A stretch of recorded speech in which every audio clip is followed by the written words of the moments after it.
You know, one of the things we wanted to do was try to make it as difficult as possible, make him take contested jump shots. It's what you got to do. And to his credit, he's playing great, and he knocked them in. We brought two later on, and we had pretty efficient rotations at times. And they moved the ball, found the right guy, and in the first half they knocked him in. In the second half they missed him early, and we got back into the game. But you know, to their credit, they were executing at a high level with a very small team, very fast team, very skilled team, and they used that speed to hurt us on the other end of the floor too. It got ugly tonight, and it never got any better. The Celtics, they lose this one, 116-92. This is the Garden Report on Celtics Blog and CLNS Radio.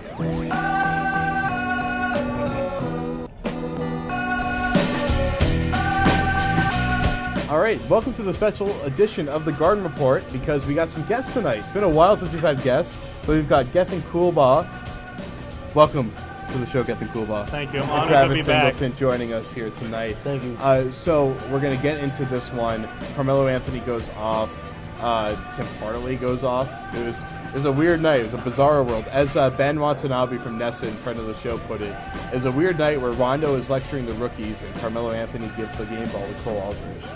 It was kind of bizarre NBA in the house tonight. So we'll talk about that. Second segment, we'll talk about Phil Jackson and hand out our Ball of the Night and Boxing Out awards. Right before we came up here to film this, Greg Anthony, of all people, I've never seen him break any news before, but he tweeted out that Phil Jackson is officially a New York Knick now. It looks like he's going to be the president of the Knicks, so we'll talk about that in part two. But first, let's talk about Carmelo Anthony.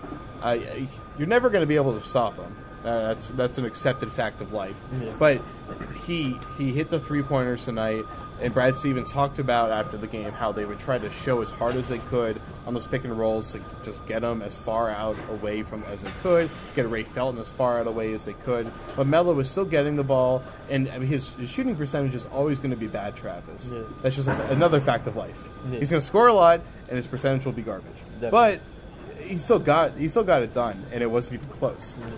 He just started off on a fast pace. He came out just shooting, you know, and I think he had like three pointers in the first couple of minutes of the game. So it was like he just came out explosive and tried to set the tone.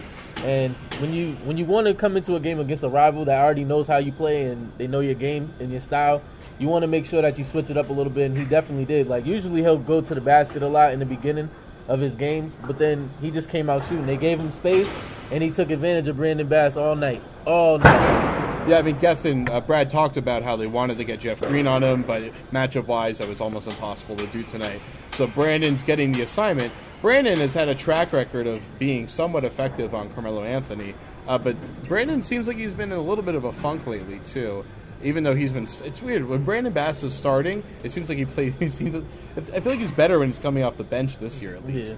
Yeah. But tonight, Brandon wasn't able to keep up with him, and Chris Humphries got a couple chances to guard him, and Chris basically told everyone, forget about that. That never happened. Yeah, I mean, this is obviously the year of LeBron James, Kevin Durant, but you can never forget about Carmelo Anthony. This guy is still an elite scorer in the league. He's not on the same level as those other two guys, but as far as scoring goes, he definitely is. And as you said, you can't stop him, and you can only hope to try to limit him, or as Brad Stevens talked about, just try to disrupt the rhythm. But tonight, he got into a groove, and when that happens, not much you can do. That sounded pretty romantic at the beginning there. I thought that was like some NBA poetry. Is that I'll slam poetry, right? Is that where slam poetry came from, right? When I was a kid, I thought slam poetry meant basketball poetry, actually. Not kidding. So Jeff Green, let's talk about him. He was matching Carmelo point for point. Then the fourth quarter happened.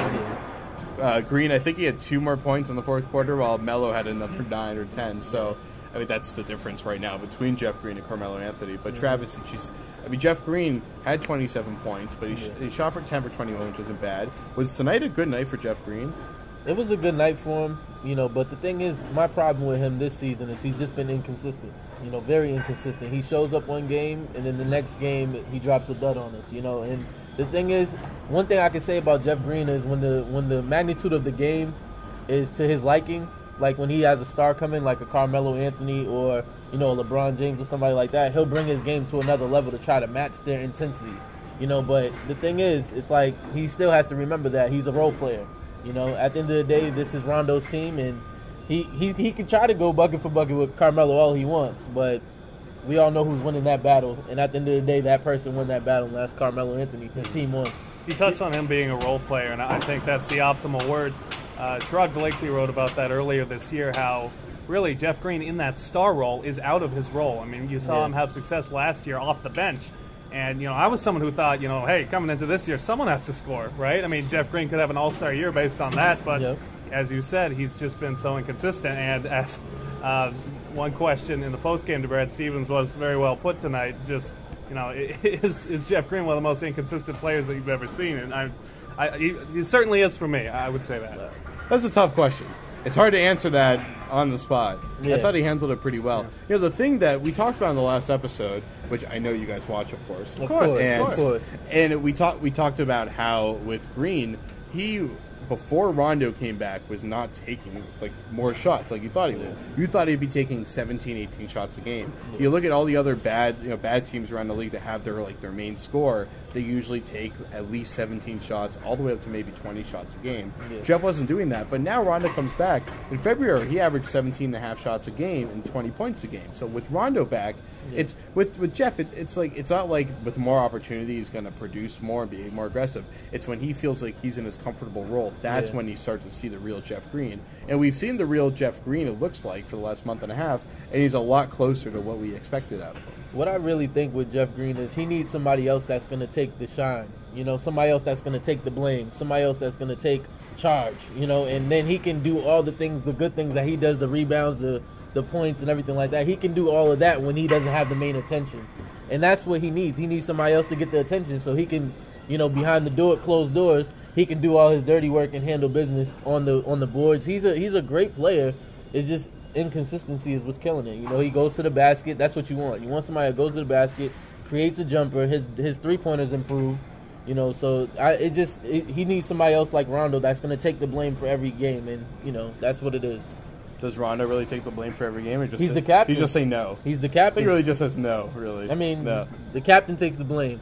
Well, let's see how Jeff Green took the blame tonight.